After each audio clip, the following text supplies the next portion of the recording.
श्री विष्णु पुराण 7वां अध्याय। श्री मैत्रेय जी बोले, हे गुरु, मैंने जो कुछ पूछा था वह सब आपने यथावत वर्णन किया।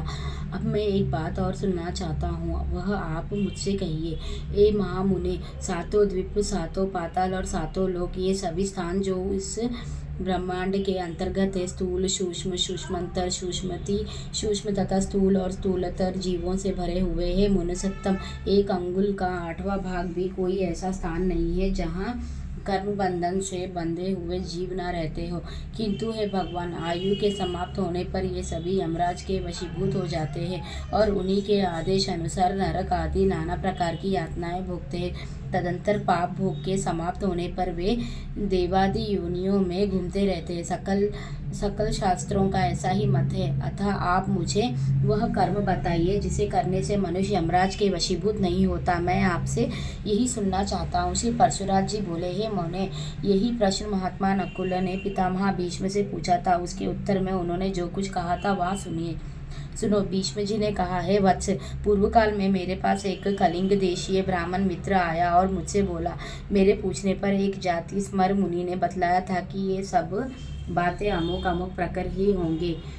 हे वत्स, उस बुद्धिमान ने जो बातें जिस प्रकार होने को कही थी वे सब जो की त्यों हुई। इस प्रकार उसमें श्रद्धा हो जाने से मैंने उससे फिर कुछ और भी प्रश्न किए और उनके उत्तर में उस विद्याश्रेष्ठ ने जो बातें बतलाई उनके विपरीत मैंने कभी कुछ नहीं देखा। एक दिन जो बात तुम मुझसे पूछते हो वही मैंने उस कालिंग ब्राह्मण से पूछी। उस समय उसने उस मुनि के वचनों को याद करके कहा कि उस जाति स्मर ब्राह्मण ने यम और उनके दूतों के बीच में जो संवाद हुआ था वह अति गूढ़ रहस्य मुझे सुनाया था, वही मैं तुमसे कहता हूँ।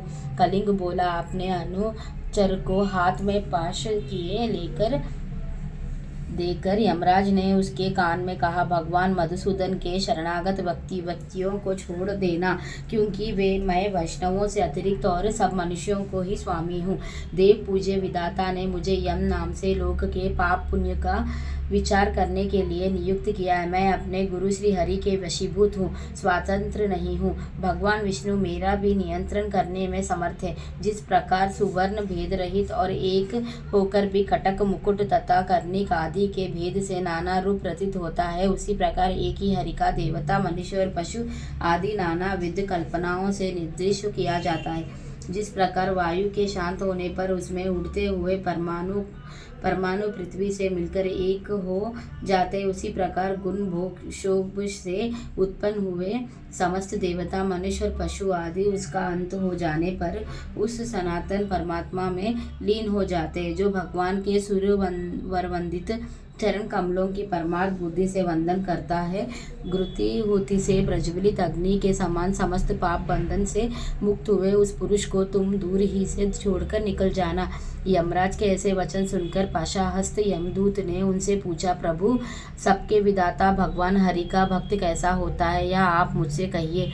यमराज बोले, जो पुरुष अपने वर्ण धर्म से विचलित नहीं होता, अपने सुहृद और विपक्षियों के प्रति समान भाव रखता है, किसी का द्रव्य हरण नहीं करता था तथा किसी जीवी की हिंसा नहीं करता, उस अत्यंत रागादि शून्य और निर्मल चित्त व्यक्ति को भगवान विष्णु का भक्त जानो। जिस निर्मल माता की मत की चित्ता कलम स्वरूप मल से मलिन नहीं हुआ और जिसने अपने हृदय में श्री जनार्दन को बसाया हुआ है, उस मनुष्य भगवान का अतीव भक्त समझो।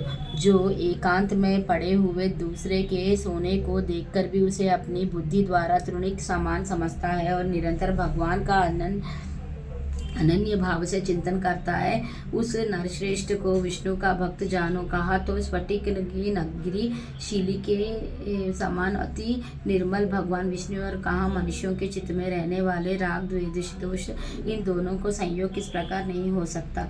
हिमकर चंद्रमा के किरण जल में अग्नि तेज की उष्णता कभी नहीं रह सकती है।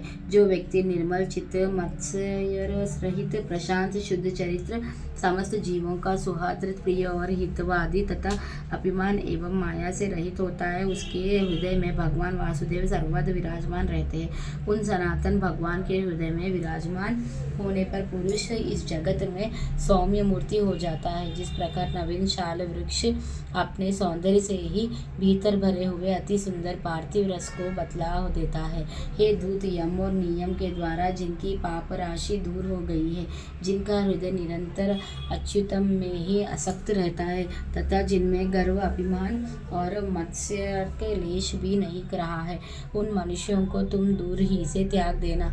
यदि खड्ग, शंखा और गदाधारी अभियात्मा भगवान हरि हृदय में विराजमान है तो उन पापनाशक भगवान के द्वारा उसके सभी पाप नष्ट हो जाते।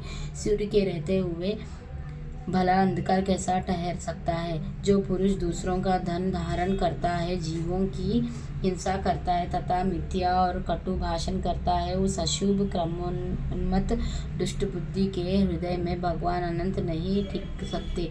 जो कुमति दूसरों के वैभव को नहीं देख सकता, जो दूसरों की निंदा करता है, साधु जनों का अपकार करता है तथा संपन्न होकर भी ना तो श्री विष्णु भगवान की पूजा ही करता है और ना उनके भक्तों को दान ही देता है, उस आत्मा के हृदय में श्री जनार्दन का निवास कभी नहीं हो सकता।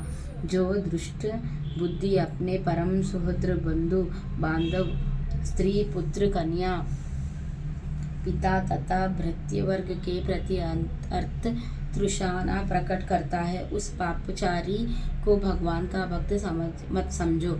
जो दुर्बुद्धि पुरुष उत्सकों में लगा रहता है, नीच पुरुषों के आचार और उन्हीं के संगम में उन्मत्त रहता है तथा नित्य प्रति पाप में कर्म बंधन से ही बांधता जाता है, वह मनुष्य रूप पशु ही है, वह भगवान वासुदेव का भक्त नहीं हो सकता। यह सकल प्रपंच और मैं एक परम पुरुष परमेश्वर वासुदेव ही है। हृदय में भगवान अनंत के स्थित होने से जिनकी ऐसी स्थिर बुद्धि हो गई हो, उन्हें तुम दूर ही से छोड़कर चले जाना। हे कमल नयन, हे वासुदेव, हे विष्णु, हे धरणीधर, हे अच्युत, हे शंख चक्र पानी, आप हमें शरण दीजिए। जो लोग इस प्रकार पुकारते हो, उन निष्पाप व्यक्तियों को तुम दूर से ही त्याग देना। जिस पुरुष श्रेष्ठ के अंतकरण में वे अव्यक्तम भगवान विराजते हैं, उसका जहाँ तक दृष्टिपात होता है वहाँ तक भगवान के चक्र के प्रभाव से अपने बल वीर नष्ट हो जाने के कारण तुम्हारी अथवा मेरी गति नहीं हो सकती। वह तो अन्य वैकुंठ आदि लोकों का पात्र है। कलंगी बोला है, गुरुवर अपने दूत को शिक्षा देने के लिए सूर्यपुत्र धर्मराज ने उससे इस प्रकार कहा। मुझसे यह प्रसंग उस जाति समर पुनि ने कहा था और मैंने यह संपूर्ण कथा तुमको सुना दी है। श्री भीष्म जी बोले, हे नकुल, पूर्व काल में कलिंग देश से आए हुए उस महात्मा ब्राह्मण ने प्रसन्न होकर मुझे यह सब विषय सुनाया था। हे वत्स, वही संपूर्ण वृत्तांत जिस प्रकार की संसार सागर में एक विष्णु भगवान को छोड़कर जीव को और कोई भी रक्षक नहीं है, मैंने ज्यों का त्यों तुम्हें सुना दिया। जिसका हृदय निरंतर भगवत परायण रहता है, उसका यमदूत, यमपाश, यमदंड अथवा यम यातना कुछ भी नहीं बिगाड़ सकते। श्री परशुराम जी बोले, हे मुने, तुम्हारे प्रश्न के अनुसार जो कुछ यम ने कहा था वह सब मैंने तुम्हें भली प्रकार सुना दिया। अब और क्या सुनना चाहते हो? इस प्रकार श्री विष्णु पुराण के तीसरा अंश में 7वां अध्याय समाप्त। श्री विष्णु भगवान की जय। श्री लक्ष्मी नारायण की